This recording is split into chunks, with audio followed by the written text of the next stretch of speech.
আসসালামু আলাইকুম এভরিওয়ান। অপরাধ গল্পে 7 নম্বর পার্ট। তো চলো বেশি কথা না কইয়া গল্প শুরু করা যাক।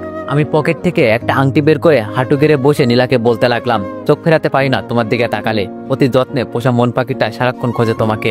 একবার যদি বলো আমায় তোমায় ভালোবাসি, দেখবে হাজার বিপদের মাঝেও আমি তোমার পাশেই আছি। এই নীলাকাশের নিচে আমার এই একলা মনে খোঁজে দে তোমায় সারাক্ষণে। তুমি কি আমায় ধরা দিবা এই নীলাকাশের মাঝে? হাঁটবো দুইজন খালি পায়ে হাতে হাত রেখে শীতের সকালে শিশির ভেজা ঘাসে। আই লাভ ইউ নীলা, আমি তোমাকে অনেক ভালোবাসি।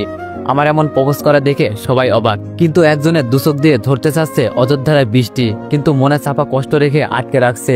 সে আর কেউ না, সে হচ্ছে জেরিন। কারো সেই দিকে কোনো খেয়াল নেই, সবাই তাকিয়ে আছে নীলার দিকে, শুধু নীলার জবাবটা শোনার জন্য। এইদিকে নীলা আমার দিকে তাকিয়ে একটা মুচকে হাসি দিয়ে আমার দেওয়া আংটিটা নিল আর আমাকে বসা থেকে তুললো। এটা দেখে সবাই করতালি দিতে লাগলো। এইদিকে আমি খুশি মনে তাকিয়ে আছি নীলার দিকে, সেও আমার দিকে তাকিয়ে আছে। হঠাৎ করে এমন একটা কাজ করবে নীলা, সেটা আমি জীবনেও ভাবতে পারিনি। চলুন নীলা কি করলো দেখে আসি।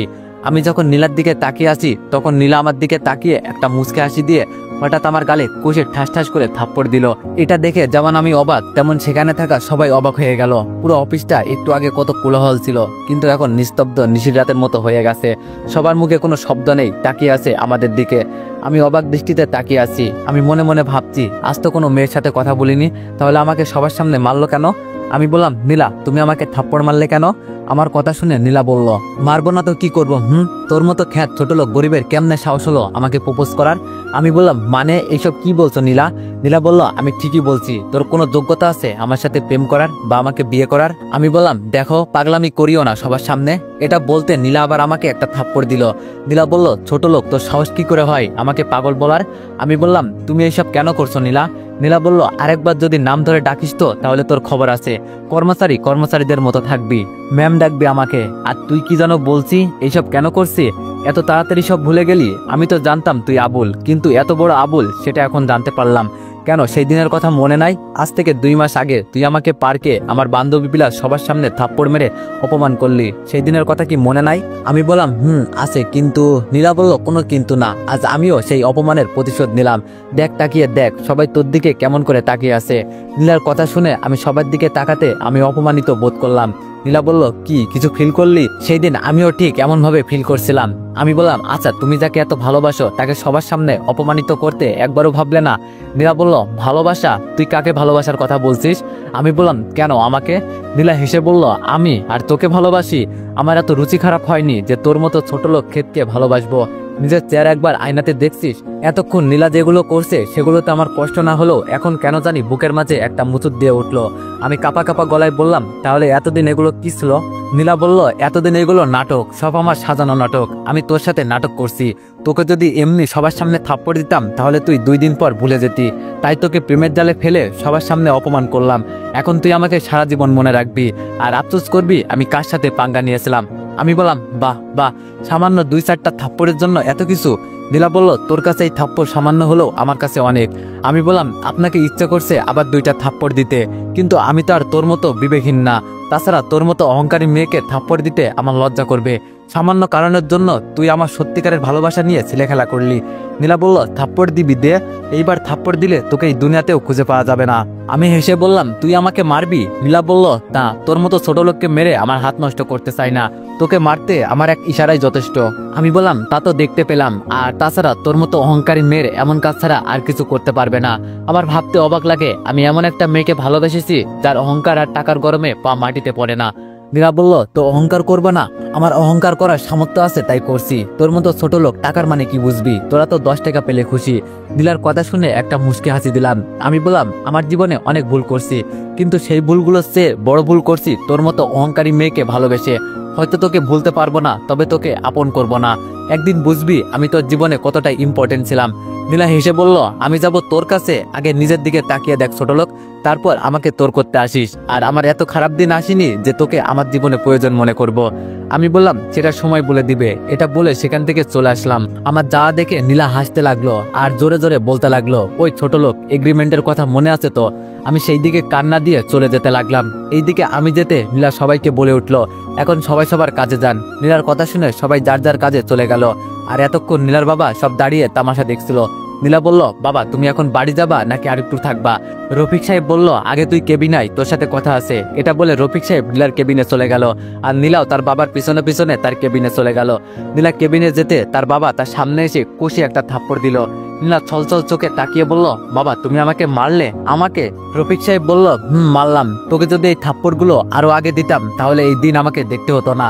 তুই রিফাতের সাথে এমন করলি কেন? নীলা বলল, সে আমাকে সবার সামনে অপমান করছে, তাই আমিও ওই ছোট লোককে সবার সামনে অপমান করে প্রতিশোধ নিয়েছি। রফিক সাহেব বলল, আচ্ছা বলতো, কেউ যদি তোর সামনে আমাকে গালি দেয় তাহলে তুই কি করবি? নীলা বলল, আমি তাকে মেরে ফেলবো। রফিক সাহেব বলল, তাহলে ছেলেটা তোকে 2টা থাপ্পড় দিয়েছে, এতে ওর দোষ কিসের? নীলা বলল, তার আগেও আমাকে রফিক সাহেব তার মেয়েকে আর কিছু বলতে না দিয়ে আবার থাপ্পড় দিল। রফিক সাহেব বলল, সি, আমার ভাবতেও অবাক লাগে তুই আমার মেয়ে। তোর মতো এত নিজ মানসিকতার মানুষ আমার মেয়ে বলে পরিচয় দিতে আমার লজ্জা করবে। নীলা বলল, বাবা তুমি ওই ছোট লোকের জন্য আমাকে এমন কথা বলতে পারলে? রফিক সাহেব বলল, তুই কাকে ছোট লোক বলছিস? তুই আজ যাকে ছোট লোক বলে অপমান করছিলি না, তার জন্যই তুই আজ তাকে অপমান করতে পারছিস। নীলা বলল, মানে? রফিক সাহেব বলল, মানেটা খুব সহজ। কাল যে ছেলে তোকে বাঁচিয়েছিল না, সেই ছেলে আর কেউ না, এই রিফাত ছিল। শুধু কালকেও না, আরো 2বার যে তোর উপর অ্যাটাক হয়েছে না, সেখানেও তোকে এই ছেলেটাই বাঁচিয়েছে। নীলা বলল, কি? এটা আমি বিশ্বাস করি না। রফিক সাহেব বলল, তোর বিশ্বাস করতে হবে না। ওর সাথে দেখা হলে ওর ডান হাত ঠিক করিস, দেখবি কালকের ক্ষতটা দেখবি। আর তুই যাকে ছোট লোক বলছিস না, সে কে জানিস? নীলা বলল, না। রফিক সাহেব বলল, সে হচ্ছে সাসপেন্ডেড সিক্রেট আর্মি অফিসার, যার নাম শুনলে সন্ত্রাসীরা ভয়ে কাঁপত। আর সে আমাদের পুরো পরিবারের বডিগার্ড হিসাবে কাজ করছে। আমাদের অফিসের কাজটা তো শুধু সবাইকে দেখানো। নীলা বলল, বাবা তুমি এসব কি বলছো? সব তোমার মাথার উপর দিয়ে যাচ্ছে। রফিক সাহেব বলল, এটুকুতেই এত অবাক? তার আসল পরিচয় শুনলে তো মনে হয় অজ্ঞান হয়ে যাবি। নীলা বলল, মানে আসল পরিচয় মানে? রফিক সাহেব বলল, আসল পরিচয় হলো চৌধুরী গ্রুপ অফ ইন্ডাস্ট্রির ভবিষ্যৎ চেয়ারম্যান। নীলা বলল, কি, আমাকে কি তোমার পাগল মনে হয়? এত বড় কোম্পানির মালিক হয়ে আমার কোম্পানিতে চাকরি করে? মজা করার আর সময় পেলে না বাবা। রফিক সাহেব বলল, আমার মাথা না, তোর মাথা গেছে। আমি তো তোকে একটু আগেই বলছি সে আমাদের সিক্রেট ভাবে প্রোটেক্ট করতো। নীলা বলল, সেখানে তার লাভ কি? রফিক সাহেব বলল, অনেক। এটা বলতে গেলে অনেক সময় হয়ে যাবে, অন্য একদিন বলবো। কিন্তু একটা কথা মনে রাখ, তুই তোর অহংকারের জন্য এমন এক মূল্যবান জিনিস হারিয়েছিস যা অনেকে চাইলেও পায় না। এটা বলে রফিক সাহেব চলে গেল। আর এইদিকে নীলা ভাবতে লাগলো, এত বড় একজন মানুষ আমার সামনে ছদ্মবেশে ছিল, আর আমি একবারের জন্য বুঝতে পারিনি। আমার এখনো বিশ্বাস হচ্ছে না বাবার কথাগুলো। যতক্ষণ না আমি প্রমাণ পাবো না, ততক্ষণ আমি বিশ্বাস করতে পারবো না। কাল আসুক, তারপর দেখি কার কথা সত্যি, আমার ধারণা নাকি আব্বুর কথা। এইভাবে নীলা আরো অনেক কিছু ভাবতে লাগলো। তখনই কেউ একজন দরজার ওই পাশ থেকে বলে উঠলো, আসতে পারি ম্যাম? নীলা বলল, আসো। তখন জেরিন নীলার কেবিনে ঢুকে পড়লো। নীলা বলল, তা কি কাজে এসেছো? ফাইল দাও। জেরিন বলল, ফাইল না ম্যাম, এই নিন কাগজ। নীলা বলল, আমি এই কাগজ দিয়ে কি করব? জেরিন বলল, আরে আগে পড়ে দেখুন। জেরিনের কথা মতো নীলা পড়তে লাগলো। নীলা কাগজটা পড়া শেষে জেরিনের দিকে তাকিয়ে থাকলো আর বলল, হঠাৎ রিজাইন দিলা কেন? জেরিন বলল, যার জন্য এই অফিসে চাকরি করছিলাম সে নাই, তাহলে আমি থেকে কি করব? নীলা বলল, তুমি আবার কার জন্য এখানে চাকরি করতে? জেরিন বলল, কেন, ওই যে ক্ষেত ছোট লোকটার জন্য। নীলা বলল, মানে বুঝতে পারলাম না। জেরিন বলল, মানে খুব সহজ, আমি রিফাতকে ভালোবাসি, কিন্তু রিফাত এটা বুঝতে চাই না, তাই তাকে ভালো সময় আর বুঝতে এই অফিসে জয়েন করছি। কিন্তু আপনার জন্য তা পারতাম না, কারণ আপনি তাকে সবসময় কাজের উপর রাখতেন। নীলা বলল, তা তুমি ওই ছোট লোকটার জন্য এত ভালো চাকরি হারিয়ে ফেলবে? আর এমনিতেও সে তো আবার কালকে অফিসে আসবে। আমার অফিসের সাথে চুক্তিবদ্ধ 6 মাসের, আর এর আগে সে চাকরি ছাড়তে পারবে না। আর তার আগে চাকরি ছাড়তে গেলে 50 লক্ষ টাকা দিতে হবে। জেরিন বলল, কাকে আপনি ছোট লোক বলছেন? মাথা ঠিক আছে? ওর টাকা দিয়ে আপনার মতো 10টা কোম্পানি কিনতে পারবে। আর বলছেন আপনার কোম্পানিতে সে আবার আসবে চাকরি করতে, তাও নিজের কোম্পানি রেখে? নেশা কেটে গেলে আবার ভালো কিছু ভাইবেন। এটা বলে জেরিন কেবিন থেকে বের হতে লাগলো। জেরিন দরজার সামনে গিয়ে আবার বলতে লাগলো, ও হ্যাঁ, আমি তো আপনাকে ধন্যবাদ দিতে ভুলে গেছি। আপনি প্রপোজটা একসেপ্ট না করে আমার কি যে উপকার করলেন সেটা আপনাকে বোঝাতে পারবো না। এটা বলে জেরিন চলে গেল। এইদিকে নীলা ভাবতে লাগলো, তাহলে কি বাবার কথাই ঠিক? আমি কিছু ভুল করলাম? দূর, আমি কি ভাবছি, যা কিছু করছি পরে দেখা যাবে। এটা বলে নীলা কাজে মনোযোগ দিল। এইদিকে আমি মন খারাপ করে নীলার কথা ভাবতে ভাবতে রিক্সা নিয়ে বাসার দিকে যাচ্ছি। কি নিখুঁত অভিনয়, রিনা খানকেও হার মানাবে। এত সুন্দর অভিনয় করছে, আমি এটা কল্পনাও করতে পারছি না। অপমান করার ইচ্ছা থাকলে অন্যভাবে করতে পারতো, কিন্তু ভালোবাসা নিয়ে ছেলেখেলা। নীলা, তুমি আমার মনে থাকবে, কিন্তু হৃদয়ে না। তোমাকে হয়তো ভালোবেসে যাব, কিন্তু কাছে আনবো না। তোমাকে হয়তো সম্মান করব, কিন্তু বিশ্বাস না। আল্লাহর কাছে একটাই চাওয়া, তোমাকে যেন হেদায়েত দান করুক। আর যেখানে থাকো না কেন ভালো থেকো। এইসব নিজে নিজে ভাবছি, হঠাৎ দেখলাম রিক্সা চালক গাড়ি থেকে নেমে দৌড়ে পালালো। এটা দেখে কিছুটা অবাক হয়ে মামাকে ডাক দিতে যাব, তখনই সামনে চোখ গেল। আর এতে আমি কিছুটা অবাক হয়ে গেলাম, কারণ সামনে তাকিয়ে দেখি স্পেশাল ফোর্স। আমাকে চারিদিক থেকে ঘিরে ফেলেছে। আমি বললাম আপনারা এখানে? আমরা এখানে। আমি বললাম তা এইভাবে আমাকে চারিদিক থেকে ঘিরে রাখার কারণ কি? বড় স্যারের অর্ডার আছে আপনাকে নিয়ে যাওয়ার। আমি বললাম আমি কোথাও যাব না, আপনারা যেতে পারেন। আপনাকে আমরা আটক করছি, কোনো দাওয়াতে নিয়ে যেতে নয়। আমি বললাম ও তা কোন অপরাধে? মন্ত্রীর ছেলের খুনের অপরাধে। এই তোমরা কি দেখছো দাঁড়িয়ে? ওনাকে ধরে নিয়ে চলো। তারপর আমাকে কিছু ফোর্স ধরে তাদের গাড়িতে উঠিয়ে তাদের আস্তানাতে নিয়ে গেল। সেখানে নিয়ে যেতে আমি তাদেরকে যখনই কিছু বলতে যাব তখন একজনকে দেখে আমি অবাক হয়ে গেলাম। লোকটি বলল, মিস্টার জাহিদ হাসান বলবো নাকি মিস্টার রিফাত চৌধুরী বলবো? মিস্টার সাবেক সাসপেন্ডেড সিক্রেট আর্মি অফিসার ওরফে সাবেক স্পেশাল ফোর্সের ক্যাপ্টেন। আমি বললাম নাইম তুই এখানে? আসলে নাইম ছিল আমার সহকারী ভাইস ক্যাপ্টেন। আর আমার পরিচয় তো আর নতুন করে দিতে হবে না, ইতিমধ্যে আপনারা জেনে গিয়েছেন। নাইম বলল, চুপ, একদম চুপ। আমার নাম ধরার সাহস হয় কি করে তোর? স্যার বলবি স্যার। আমি এখন স্পেশাল ফোর্সের ক্যাপ্টেন মোহাম্মদ নাইম, সো সাবধানে কথা বলবি। আমি বললাম আমাকে থানাতে না নিয়ে গিয়ে এখানে ধরে আনার কারণ কি? নাইম বলল, অনেক কারণ, কয়টা বলবো? আমি বললাম সব বল। নাইম বলল, এক তুই আমার ভাইকে মারলি। আমি বললাম তোর ভাইকে? আমি আবার কাকে মারলাম? নাইম বলল, কে আবার? যাকে তুই নির্মমভাবে হত্যা করছিস, তারেক রহমান। আমি বললাম তারেক তোর ভাই? তার মানে তুই মন্ত্রী রহমানের ছেলে? কিন্তু নাইম বলল, আমি রহমানের বড় ছেলে নাইম, আর আমার ছোট ভাই তারেক। আমি বললাম তাহলে তুই সবাইকে তোর আসল পরিচয় দিলি না কেন? নাইম একটু হেসে বলল, আসল পরিচয় দিমু কেন? আমি তো এই চাকরি করছি আমাদের ব্যবসার ক্ষতি না হওয়ার জন্য। আমি বললাম তার মানে আমাকে জেলে দেওয়া ও মিথ্যা অপবাদেও তোর হাত ছিল? নাইম বলল, হাত থাকবে মানে? আমি প্ল্যান দিয়েছি, কারণ তোর জন্য আমি ক্যাপ্টেন হতে পারলাম না। তুই আমার জুনিয়র হয়েও আমার সিনিয়র হয়ে গেলি, এটা কি করে মানতে পারি বল? আর তুই এটা কি করলি? আমার আদরের ভাইকে মেরে দিলি, তার আগে 100 কোটি টাকার মাল জব্দ করলি। আমি বললাম তার মানে ডিপার্টমেন্টের সব খবর তুই লিক করতি? নাইম বলল, আমি করতাম, আর এখন তো আর করা লাগবে না, কারণ খবর আমি বানাই। আমি বললাম তোদের মতো দেশের দ্রোহী বেঁচে থাকার অধিকার নেই। নাইম বলল, আগে তুই বেঁচে দেখা। ভাবছিলাম তুই সাসপেন্ড হওয়ার পর আমাদের পথের কাটা শেষ, কিন্তু তুই আমার মাল জব্দ করলি, তা মানলাম, কিন্তু আমার কলিজার ভাইকে মারলি, তা আর মানতে পারবো না, তোকে মরতে হবে। আমি বললাম তোর ভাইকে তো মরতে হতো, না জানি তোর ভাইয়ের জন্য কত মেয়ের জীবন নষ্ট হয়েছে, না জানি দেশের কত ক্ষতি হচ্ছে তোদের মতো অমানুষের জন্য। এটা বলতে নাই আমার গালে 2টা ঘুষি দিয়ে বলল, তোর সাহস কি করে হলো আমাকে অমানুষ বলার? আমাদের মতো ভালো মানুষ এই বাংলাদেশে আর পাবি না। এটা বলতে আমি তোকে বললাম, তোরা ভালো মানুষ, তোরা হচ্ছে দেশের রক্ষকের আড়ালে শত্রু। নাইম হেসে বলল, তাহলে বুঝতে পারলি? কিন্তু মনা, বুঝতে তোমার দেরি হয়ে গেল। আমার একটা আফসোস কি জানিস? আমি বললাম কি? নাইম বলল, বেচারা মরবি তো থেকে খাওয়ার কষ্ট নিয়ে। আফসোস লাগে নিজের কাছের মানুষটা যখন সবার সামনে ভালোবাসি বলার পরেও তাকে ফিরিয়ে দিল তো ঠিক, কিন্তু অপমান করে। আমি বললাম এইসব তুই জানলি কি করে? নাইম হেসে বলল, আমি জানবো না, সব তো আমার কথা মতো হয়েছে, যদিও আমাকে এটা করতে অন্যজন বলেছে। আমি বললাম তোর কথা মতো মানে? আর কে বলেছে? নাইম বলল, যেহেতু এখন মরে যাবি তাই বলতে পারি। শোন তাহলে, আমার ভাই যখন মার্ডার হয়েছে শুনছি, তখন আমার প্রথম সন্দেহ তোর উপর। সেদিন থেকে আমি তোর উপর নজর আর অনেক তদন্ত করতে থাকি। তারপর অপরাধী বের হলি তুই, তারপর ভাবলাম তোকে মেরে দিব।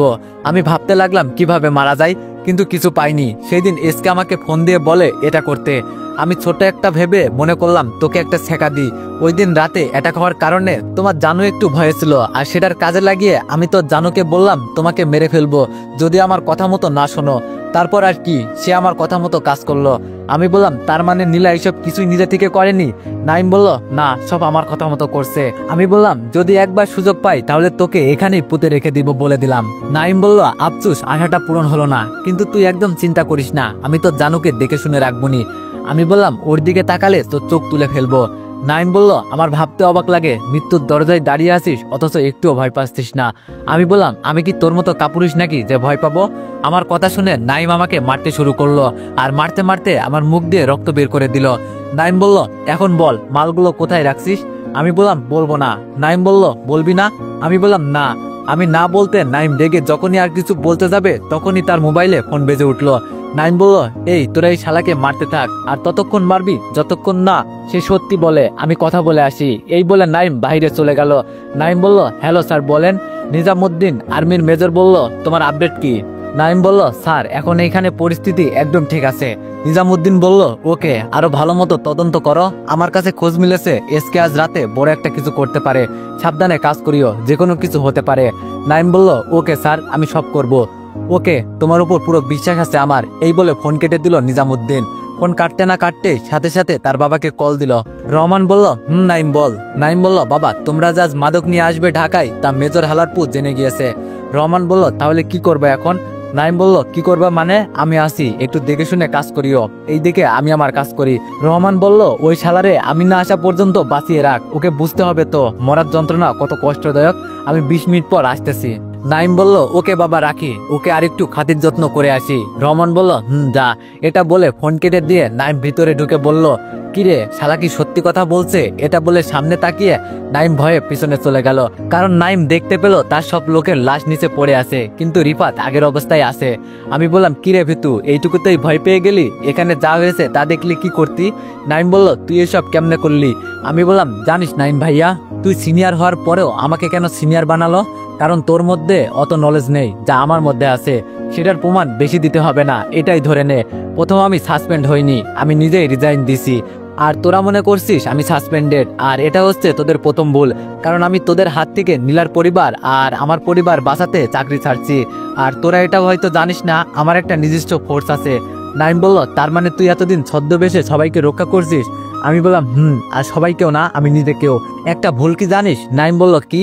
আমি বললাম, তুই যখনই আমাকে মারবি বলছিলি, তখনই যদি মেরে দিতি তুই বাঁচতে পারতি না, কারণ আমার ফোর্স আমার প্রতি 5 মিনিট পর আপডেট জানতে চাই, আর যদি আমি আপডেট না দিই তাহলে আমার লোকেশন ট্র্যাক করে চলে আসে। আর তুই তো আমাকে 1 ঘন্টা ধরে এখানে আটকে রাখছিস।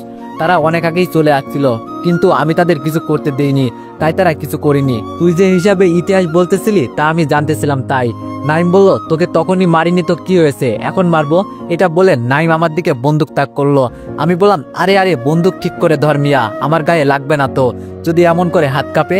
নাইম আমার কথা শুনে কি করবে বুঝতে পারছে না, তাই হঠাৎ করে দৌড়ে এসে আমার পায়ে পড়ে গেল নাইম। স্যার আমাকে ক্ষমা করে দিন, আমি আর এমন কিছু করব না, প্লিজ স্যার আমাকে একটু সুযোগ দিন। এইদিকে আমি চুপ করে থাকতে নাইম তাড়াতাড়ি করে আমার বাঁধন খুলে দিল, তখন সাথে সাথে আবার আমার পায়ে পড়ে গেল নাইম। নাইম বলল, স্যার আমি কথা দিচ্ছি আমি সঠিকভাবে ডিউটি পালন করব, কোনোদিন দেশের সাথে বেইমানি করব না, স্যার আমাকে মাফ করে দিন প্লিজ, স্যার আমাকে ক্ষমা করে দিন। এই বলে আবার নাইম কান্না করতে লাগলো। আমি বললাম, তোদের মতো মানুষের কারণে আজ আমাদের দেশের এই অবস্থা, তোকে যদি আজ বাঁচিয়ে রাখি তাহলে আমি উল্টো দেশের সাথে বেইমানি করব। নাইম বলল, ভাই একটা বার সুযোগ দে। আমি বললাম, আচ্ছা তার আগে বল আমার বাবার অ্যাক্সিডেন্ট কেন করালি তোরা? নাইম বললাম, ভাই এটা করিয়েছে আমার বাবা আর ইসকে মিলে। আপনার বাবা এবং তার বন্ধু রফিক সাহেব আর আমার বাবা ভালো বন্ধু ছিল, কিন্তু তারা জানতো না যে আমার বাবা ভালো মানুষের পিছনে একজন খারাপ ড্রাগ ব্যবসা করতো আর মেয়ে পাচারকারী। কিন্তু একদিন কেমন করে জানো সব জেনে যায়, আর আমার বাবাকে হুমকি দিয়েছিল যদি ওইসব না ছাড়ে তাহলে সব প্রমাণ পুলিশকে দিয়ে দিবে।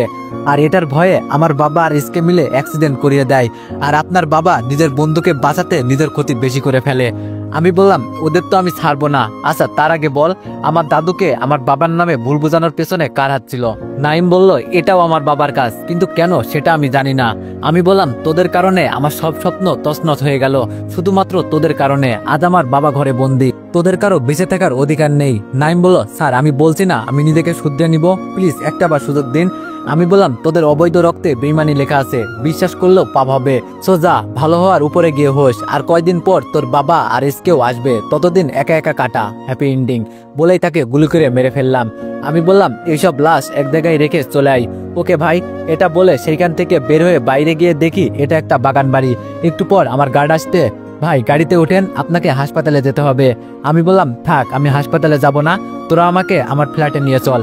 ওকে ভাই। এটা বলে আমি গাড়িতে গিয়ে উঠে বসলাম আর আমার বাসার উদ্দেশ্যে রওনা দিলাম। এখনো যদি আপনারা আমার পরিচয় নিয়ে কনফিউশনে থাকেন তাহলে আমি আরেকবার ক্লিয়ার করে দিই। আমার আসল নাম যদিও রিফাত চৌধুরী, তবে আর্মিতে জয়েন হওয়ার পর বড় স্যারকে বলে আমার ছদ্মনাম দিতে বলি জাহিদ। আর প্রথমে মাদক জব্দ থেকে শুরু করে মন্ত্রীর ছেলে 2টাকে আমি মারছি, আর এখন বাকি 2টা মন্ত্রী আর এসকে। ভাবার বিষয়, আমি আজও জানি না এই মালটাকে। এইসব ভাবছি তখন পকেটে থাকা ফোনটা বাজতে শুরু করলো। আমি ফোনের দিকে না তাকিয়ে বললাম, হ্যালো কে বলছেন? তোর হতবাগা মা বলছি, কালকেও বাসায় আসলি না আর এখন পর্যন্ত কোনো খোঁজ পাচ্ছি না, কই তুই? আমি বললাম, এই তো অফিসে, তুমি কেমন আছো? আম্মু বলল, ভালো আর থাকি, কই আজকে আসবি? আমি বললাম, 3-4 দিন আসবো না, আর বাড়ি থেকে কাউকে বের হতে দিবা না, কেমন? আম্মু বলল, কেন বাবা, কিছু কি হয়েছে? আমি বললাম, যেটা বলছি সেটা করিও ভাই, আর আমার জন্য একদম চিন্তা করিও না, কেমন? আম্মু বলল, আচ্ছা ঠিক আছে, সাবধানে থাকিস বাবা, আল্লাহ হাফেজ। আমিও আল্লাহ হাফেজ বলে ফোনটা কেটে দিলাম। এইদিকে নীলার মাথায় চিন্তার ছাপ, এত বড় একজন মানুষকে সবার সামনে অপমান করলাম, তাও আবার যাতা বলে। রিফাত কি আমাকে মেনে নিবে? এখানে তো আমার কোনো দোষ নেই, কেউ একজন আমাকে বলছে এমন করতে, তা না হলে রিফাতকে মেরে ফেলার হুমকি দিছে, আর আমি থাকতে রিফাতের কিছু হতে দিব না, তাই এমন করছি। আচ্ছা এইসব কি রিফাত বিশ্বাস করবে? আমি তো তাকে অনেক কথা বলছি, রিফাত কি এমন করবে? আমার উপর রাগ করে যদি সে ডাইনিকে একসেপ্ট করে ফেলে তাহলে আমার কি হবে?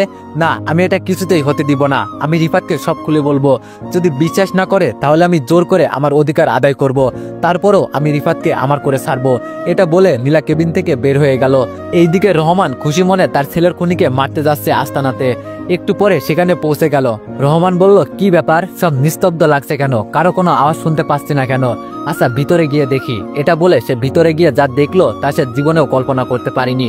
সে দৌড়ে তার ছেলের কাছে গিয়ে তার ছেলেকে জড়িয়ে ধরে কান্না করছে আর বলছে, এই নাইম বাবা উঠ, দেখ আমি এসেছি, বাবা উঠ না, আর রাগ করিস না, উঠ বলছি, দেখ আমি কিন্তু রাগ করব।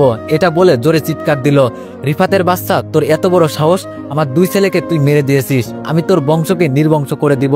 এটা বলে সে কাকে যেন কল দিল, এসকে তাড়াতাড়ি লোক রেডি কর, আজই রিফাত কুত্তার বাচ্চার বংশকে নির্বংশ করে দিব। এসকে বলল, মানে কিছুই বুঝতে পারছি না, রিফাত তোর কাছে বন্দি না? এটা বলতে রহমান কান্না করে দিল। এসকে বলল, দোস্ত কি হয়েছে, এভাবে কান্না করছিস কেন? রহমান বলল, দোস্ত আমার সব শেষ, ওই কুত্তার বাচ্চা আমার এই ছেলেকেও মেরে দিল, আজ আমি সন্তানহারা হয়ে গেলাম দোস্ত। এসকে বলল, কি বলিস এটা? আমার দুই ছেলেকে ওই রিফাত মারছে, তুই ছেলেদের ডাক দে, আজ ওর পরিবার একদম শেষ করে ফেলবো। এসকে এই কথা শুনে রহমানকে কিছু একটা বুঝাতে লাগলো, আর রহমান নিজেকে একটু শান্ত করে মাথা ঠান্ডা করে এসকের কথা শুনে রাগ থামালো। কিন্তু দেখ, ওই শালাকে আমি এমন মার মারবো তাকে যে দেখবে তার আত্মা কেঁপে উঠবে। এইদিকে আমি আমার ফ্ল্যাটে এসে ট্রিটমেন্ট নিতে থাকি। একটু পর সবকিছু শেষ করে একটু বিশ্রাম নিতে বিছানায় গায়ে লিয়ে দিতেই ঘুম চলে আসলো। অনেক ক্লান্ত ছিলাম তাই তাড়াতাড়ি ঘুমিয়ে গেলাম। ঘুম ভাঙলো কলিং বেলের আওয়াজে। আমি তো অবাক, কারণ আমার বাসায় তো কেউ আসে না, তাহলে কলিং বেল দিতেছে কে, তাও আবার এই সন্ধ্যাবেলায়? আমি আর কিছু না ভেবে দরজার কাছে গিয়ে অবাক হয়ে গেলাম। আপনি তো এভরিওয়ান, নেক্সট পার্টের জন্য সবাই 500+ কমেন্ট করে দিও। ধন্যবাদ।